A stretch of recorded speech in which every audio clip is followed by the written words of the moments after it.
أشهد أن لا إله إلا الله أشهد أن لا إله إلا الله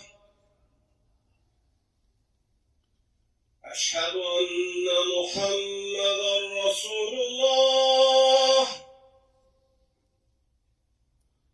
أشهد أن محمدا رسول الله حي على الصلاة حي على الصلاة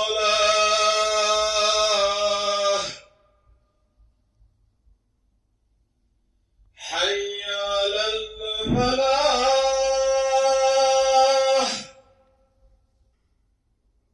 حي على الفلاح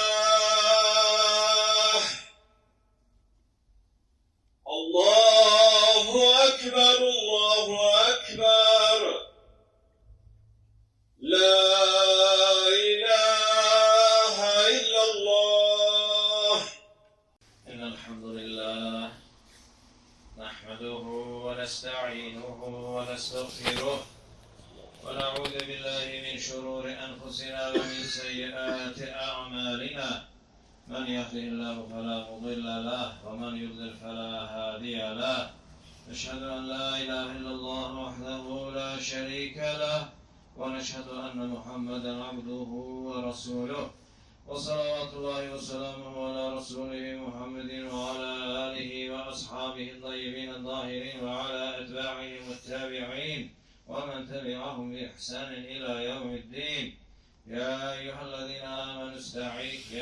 الذين آمنوا اتقوا الله حق تقاته ولا تموتن إلا وأنتم مسلمون يا أيها الناس اتقوا ربكم الذي خلقكم من نفس واحدة وخلق منها زوجها وبث منهما رجالا كثيرا ونساء أيها الناس قال الله تبارك وتعالى في كتابه الكريم أعوذ بالله من الشيطان الرجيم بسم الله الرحمن الرحيم إنا أنزلناه في ليلة القدر صدق الله العظيم.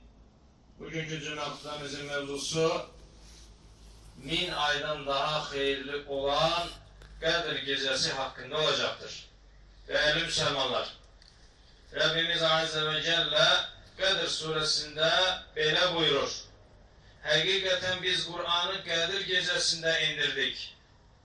Sen haradan bilesen ki Kadir Gecesi nedir? Kadir Gecesi min aydan da hayırlıdır. O gece Rabbinin izniyle melekler ve ruh yani Cebrail her işe göre yere inerler. O gece sübh açılana dek emin, amanlık olar.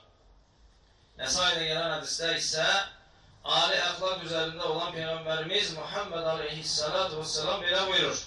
Ramazan ayında öyle bir gece var ki min aydan daha hayırlıdır. Bu gecenin hayrinden mahrum olan min ayın hayrinden mahrum olmuş kimidir. Bukhari'de gelen hadiste ise ahlakı Kur'an olan Peygamberimiz sallallahu aleyhi ve sellem böyle buyurur. Her kim inanarak ve sevabını Allah'tan umarak Kadir gecesini ibadetle geçirse geçmiş günahları bağışlanır. Değerli Müslümanlar, Kadir sözü şeref, güc ve ucalık manalarına gelip Kur'an-ı Kerim'de Kadir gecesi şeklinde adı çekilen yegane ve tek gecedir. Kadir gecesi bize min ay yani 83 il 4 ay ibadet etme sevabı kazandıran yegane gecedir. 83 il ümumilikte yaşayan insan ömrünün cemi 3-5 ilini ancak ibadetle geçirebileceği halde Kadir gecesi ise bize tam uzun 83 illik ömrü bütövlükte ibadet etmiş sevabı kazandırır. Kadir gecesi Kur'an-ı Kerim'in nazil olmaya başladığı gecedir. Yani Kadir gecesini değerli ve kıymetli eden Kur'an'ın o gecede nazil olmaya başlamasıdır. Demek ki Kadir gecesi edilebilecek en faziletli emel biz dirilere hitap eden Kur'an'ı sanki nazil olurmuş kimi dinləmək, oxumaq və ondakı əmr və qadağaları, əxlaq qaydalarını, haqq və ədalət qaydalarını, sevgi və qardaşlıq kimi tövsiyə olunan fəzilətləri və Qur'anın bizə çatdırmaq istədiyi ilahi mesajları anlayıb həyatımıza tətbiq etmək olar. Qədr gecəsi tövbə edərək yenidən tərtəmiz halda doğulmaq gecəsidir. Tirmizidə gələn hədisdə Qədr gecəsində hansı duanı oxuyacağını soruşan Ayşə anamıza radiyallahu anhaya Peyğəmbərimiz sallallahu aleyhi ve sellem bu duanı tövsiyə etmişdir. Allahım, sən bağışlayansan, kərəm sahibisən, bağışlamağı sevirsən, məni də bağışla. Değerli kardeşler, biz hər hansı bir qardaşımızdan, dostumuzdan 10 manat kimi kiçik bir məbləği borc olaraq istədikdə ona mənə 10 manat verə bilərsənmi demədən öncə qardaş necəsən, işlərin necə gedir, bu aralar işimdə bir balaca zəiflik var kimi müəyyən girişdən sonra ona müəyyən müddət sonra qaytaracağımız hətta kiçik 10 manat kimi məbləği istəyirik. Və Allah Resulü aleyhissalatü vesselamın burada bizə xatırlatmaq istədiyi üslub da budur mövzuya.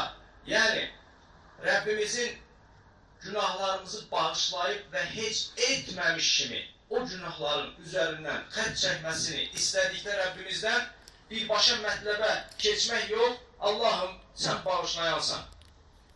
Və ondan sonra kərəm sahibisən, sonra yenə bağışlamağı sevirsən dedikdən sonra 4-cü cümlə olaraq məni də bağışla deyib hədəfə gəlmə dua ədəbi olaraq Allah Resulü Aleyhisselatü Vesselam tərəfindən tövsiyə edilmişdir.